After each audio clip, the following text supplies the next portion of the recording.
Hello, everyone. How are you?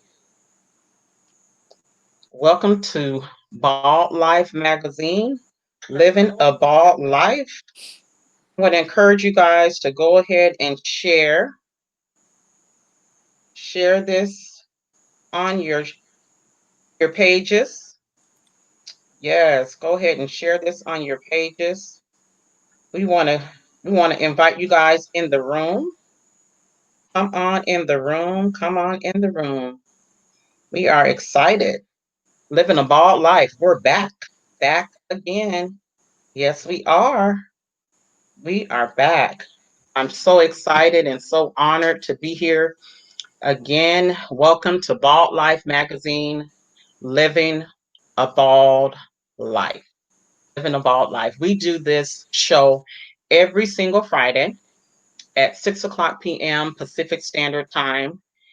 And I'm just excited to have a new guest every single we have a new guest every single week that they come on the show to share their story, in their life, living with hair loss due to alopecia, cancer, medically induced, or simply by choice.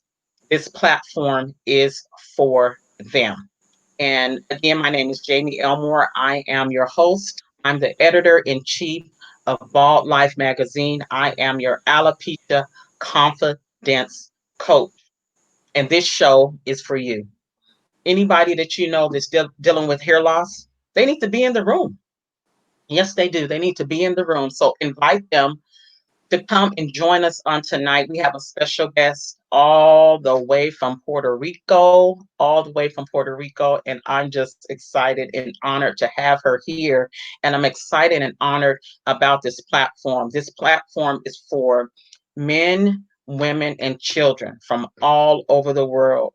This platform is for them to share their stories, find their voice, and to unapologetically rock their crown rock their crown, whether they're bald to due to whether they're bald due to alopecia, cancer, medically induced, or simply by choice. This platform is for them, and I'm just excited to be here. And so we don't want to delay any longer. We just want to kind of jump right in and have a conversation with my guest on tonight. And what's so unique about this interview tonight is this interview will be in Spanish and English. Yes, that's what I said, Spanish and English. And so we're going to take our time. I want to make sure that, actually, not just make sure, but it's important to me to give this this opportunity to my Spanish brothers and sisters that have alopecia. I don't want to leave anybody out. And tonight, everyone is welcome. And so we're going to have a slow, engaging conversation for our Spanish community so they can partake and they can understand, because we want them to know that their voice matters, their story matters. And tonight, we're going to have a representative that is doing some amazing things in Puerto Rico and in the Spanish community. She's going to share her story and her journey. We're just going to have some fun. And so I just want to say hello to Meredy. Hello, sis. How are you? Hello, everyone. I'm okay. I'm very Uh, excited. Me too. Me too. So happy to have you here. I just want to jump right in and just start our conversation. I want to know, how old were you when you first noticed that your hair was falling out? Well, I didn't notice my hair was falling out. My mother did. I was just 5 years old. My mother was combing my hair, and she saw my first bald spot. Ella me está preguntando qué edad yo tenía cuando descubrimos que yo tenía, que yo era calva. Y mi respuesta es que yo solamente tenía 5 años, yo no me di cuenta, yo no sabía, no me di cuenta porque la que se dio cuenta fue mi mamá. que era la que me estaba peinando. Y encontró lo que le decimos acá en la isla, una peseta, una calvita en la parte de atrás de mi cabeza. Y de ahí pues comenzamos. Wow. Wow. Thank you so much for that. Now, were you diagnosed with alopecia by a doctor? I was diagnosed by a dermatologist. Mm, Ella me pregunta quién me diagnosticó la alopecia. Mi alopecia fue diagnosticada por un dermatólogo. wow. Okay. Now, tell us, I want to talk to, I want you to talk to us about your childhood with alopecia. Just tell us what it was like living with alopecia as a child in in your culture. Just kind of talk to us from that standpoint. Okay, my childhood was hard. It Mm, was hard.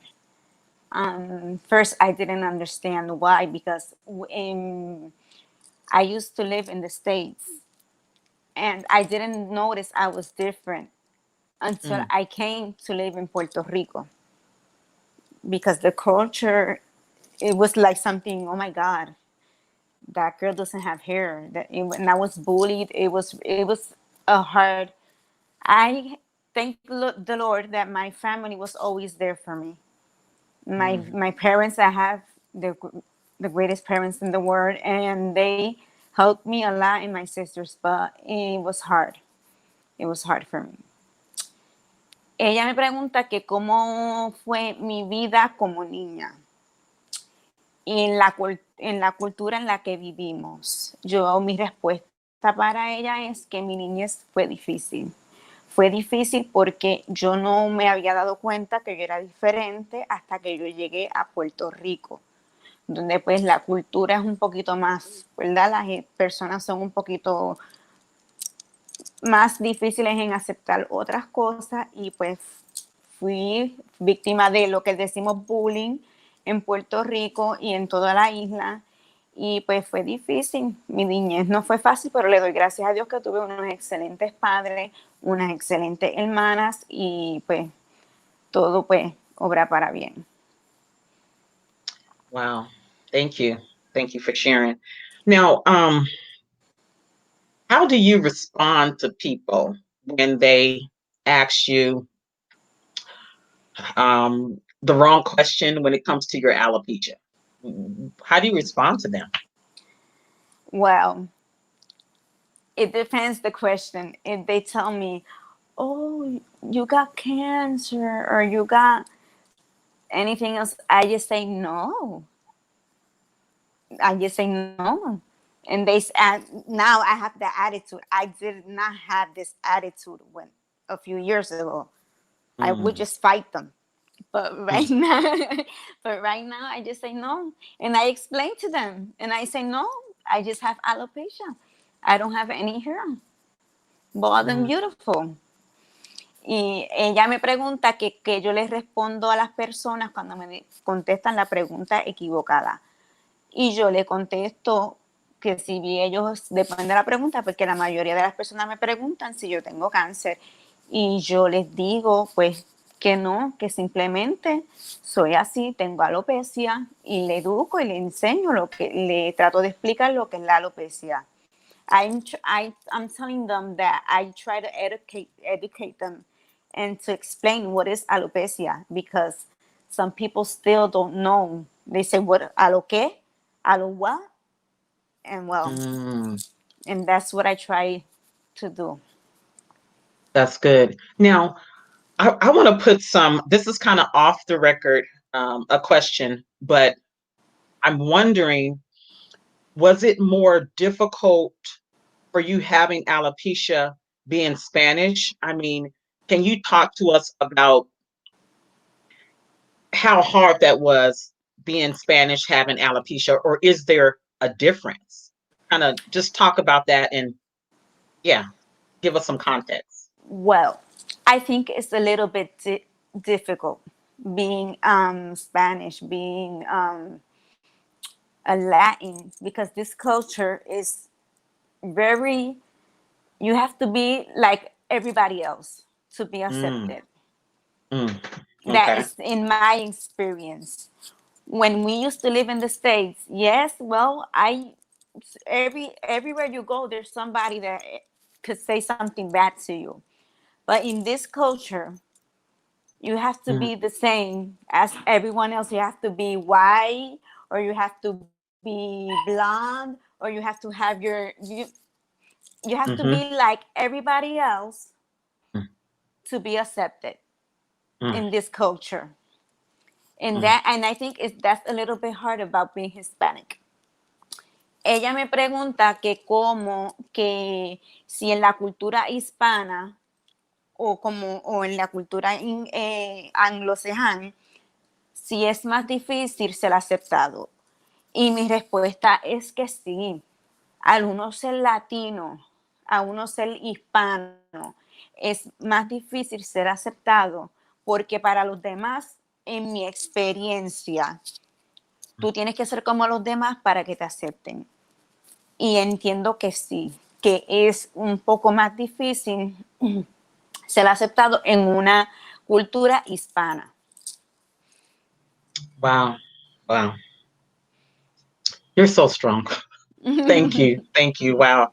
Now, I wanted to ask you, because I know you were diagnosed at a young age. How old were you again when you were diagnosed with alopecia? Five. Ella me pregunta que cuántos años yo tenía otra vez para refrescar un poco la memoria y yo le digo que tenía 5 años cuando me diagnosticaron con alopecia. Was there anybody else in your family or as friends? Did you know anybody else that had alopecia at that young age? No, no, my family didn't even know what was alopecia. I used to know both people because my father, since I knew him, because he passed 3 years ago, but since my father never had hair, but it's normal my father was bald, but it was because he was a man, because it was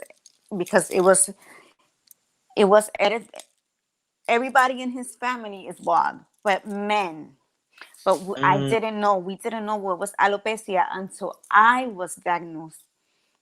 Ella me pregunta que si cuando yo fui diagnosticada, si alguien en mi familia conocía o si alguien tenía alopecia o conocía de la condición. En mi caso, nosotros no sabíamos lo que era la alopecia. Nosotros pues aprendimos lo que es la alopecia cuando yo fui diagnosticada. Sí le explico que mi papá sí era calvo, pero no tenía nada que ver con alopecia. Que sí conocía a personas calvas, pues mi familia paterna. wow. Wow. Did you ever wear wigs? Yes. How old were you when you started wearing a wig? I was like 9. Mm, I was like 9 years old when my aunt she gifted me my first wig, and I mm. loved it.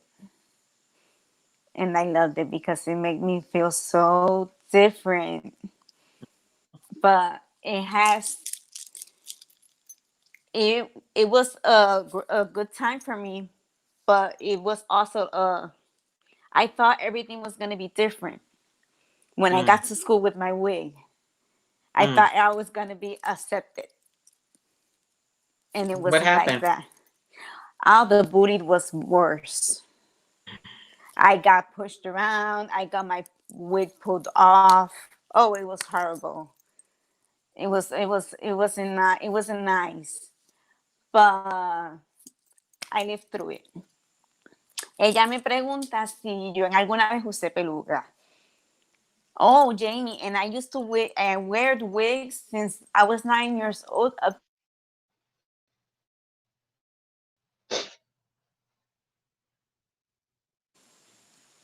Hello, Go ahead. It froze for a moment. hello. You're good. Okay, You're good. I okay, can hear you. Yeah. Now say okay. that again. I wear wigs since I was 9 Okay. until like I was Se frizó. You hear me? It keep yes, I can. It just keeps going in and out. But let's try You it hear one more me? time. Yes, yes, I can hear you. Frizó. You can't see me. So let's do this. This is what we're going to do. We're going to jump off of here. We're going to come back and we're just going to go on Facebook Live. Okay. There we go. So guys, just give us some hold tight. We're going to come back on Facebook Live. Okay. So we'll be right back.